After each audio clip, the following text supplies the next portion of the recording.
Well, let me just, first welcome you, Governor. Thank you for President, Governor, which is the best to address you. This is an informal conversation, part of the chairman's chat for the Western Caucus. So I'm very, very flattered that you took time to come and see us and get to know you a little bit and hear what's going on in the great state of Nevada. You're president of University of Nevada, Reno. Correct, yes. Yeah. So what's tell me a little bit about that position. What's some of your priorities as your president? Just start off about that. I really don't, like I said, I've been to most every land grant university, but not that one. No, and first and foremost, thank you for having me. It really Sure. is a privilege and honor to be here.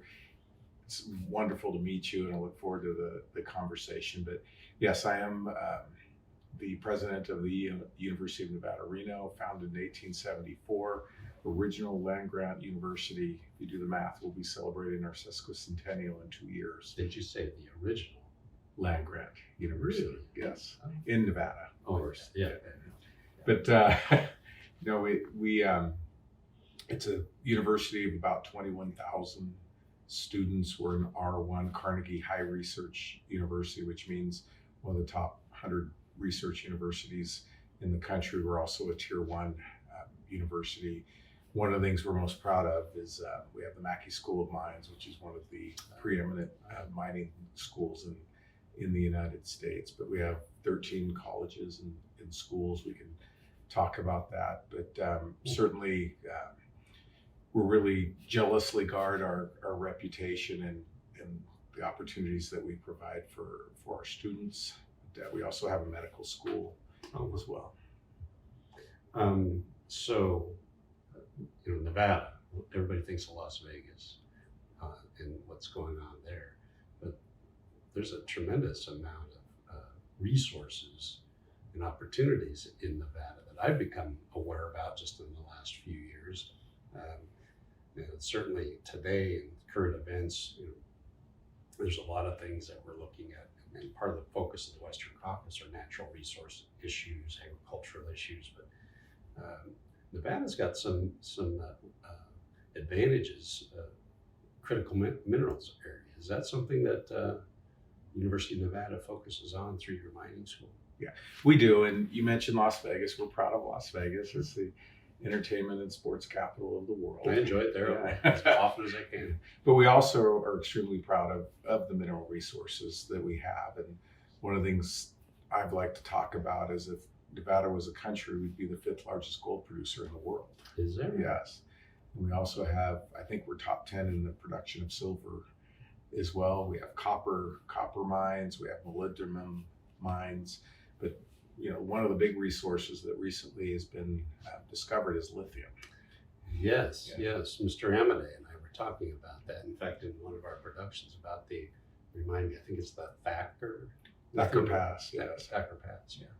So we, in conversation that Nevada has the largest lithium deposit in North America. Wow. And it's an incredible opportunity. And these mines are in their early stages, and there are a lot of processes to go through. But we're really hopeful, that we can get those up and going, because we can have an ecosystem in our state. And as you're probably aware, we have the Tesla Gigafactory in Reno, which is together with the Panasonic, where they actually produce all the lithium batteries for those vehicles right in northern Nevada.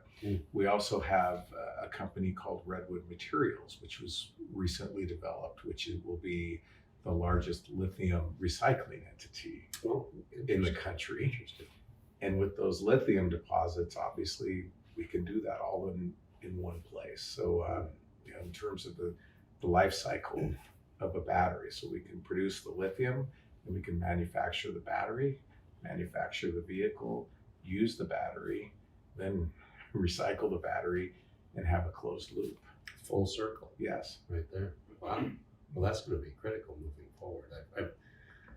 I can't recite them, but I've heard some of the statistics on the potential future needs for lithium, or the amounts that we'll need. We're not even close currently, so we're going to need those resources that you have in your state. Yeah. No, and we're excited about that. And just to brag a little bit about our university, is we're part of that cycle as well. We do a lot of battery and lithium research on campus to develop the technology associated with getting the most out of that lithium and extending the battery life for the batteries. So we play a major role, and we work with the companies they're either developing the batteries or doing more research. So for example, there's a company called Dragonfly Energy that produces batteries, and if you have a Airstream trailer, or if you like to camp out, you probably have a Battleborn battery that was made in Nevada by this Dragonfly Energy that was developed by 2 students on our campus in their garage, and now they do $150 million worth of batteries. But again, you're right, is that it's really important to get those mines up and going to meet the needs of the renewable resource that will be necessary in those batteries. Yeah, it's certainly been a focus of, like I said, our Western Caucasus efforts, not only lithium, but copper, and all of the things that are critical elements that are, if we want to go to a carbon-free future, these are critical ingredients that we'll need. So it's exciting to hear that Nevada will be such a focal point of all of these things. Yes, we definitely want to lead in that regard. And when you talk about renewable energy, we also have the geothermal, we also have solar energy, we also have the wind energy. So Nevada is uniquely positioned to really take a leadership role. So you served successfully as governor of the state. In your role there, you were also, I believe, correct me, but we have something similar. You were Western Governor Association Chairman. Yes. And so that is intriguing to me, because as Western Caucus Chairman, I'm guessing that we probably talk now about some of the things that you brought forward as Chairman of the Western Governors Association. So could you talk a little bit about what those priorities are of that organization, how you address things, and maybe the perspective and vision of the Western Governors Association?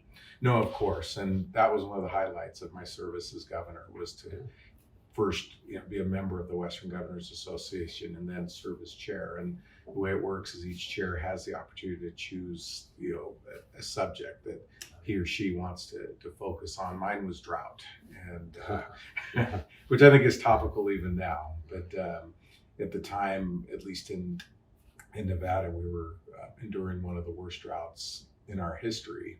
And I still have a specific recollection of doing a press conference in the middle of a dry reservoir that 2 years before I would have been under 15 feet of water. But in any event, we did a lot of research and worked with all the governors to develop some just responses and solutions associated with drought in terms of changing state laws and making sure that people weren't wasting water. Sure. I guess the example being in Nevada, it's appropriation state, so that if you're not using the water, you lose the water. Western water.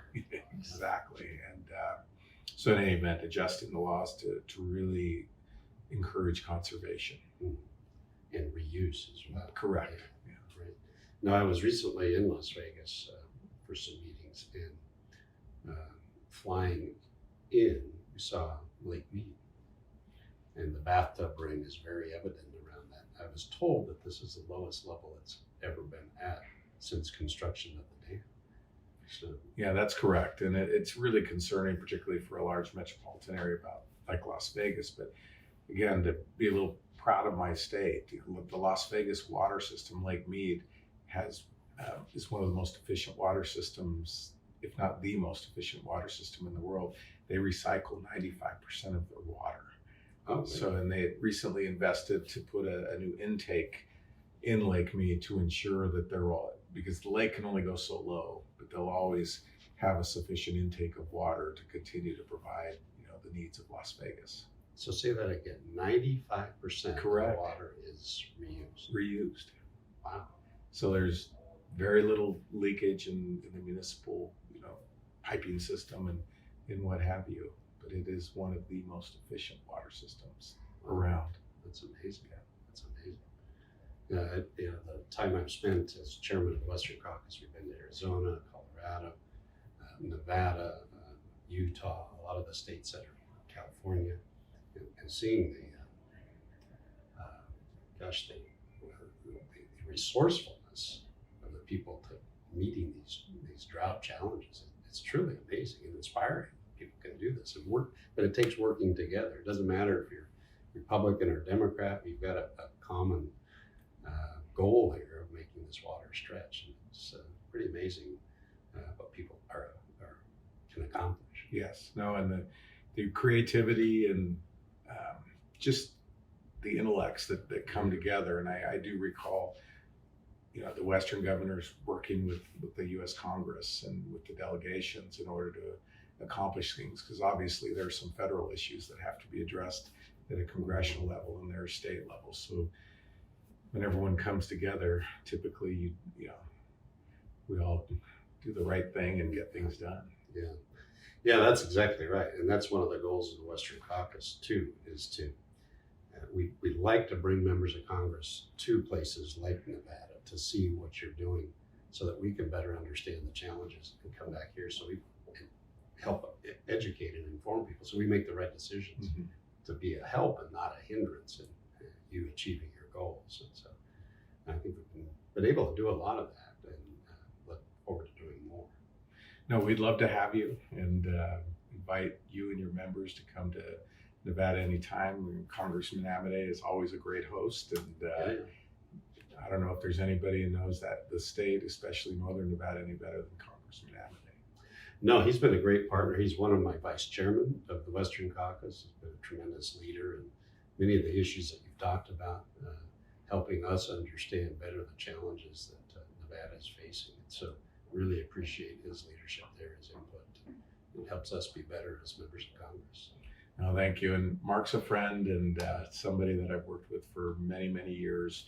We served in the legislature a long time ago, but as governor, I worked very closely with him as a member of Congress. And as I said, he loves this, the state of Nevada and particularly Northern Nevada, and knows the issues and is wicked smart. Yeah, very much so. Well, Governor, Mr. President, it's a pleasure to have you here.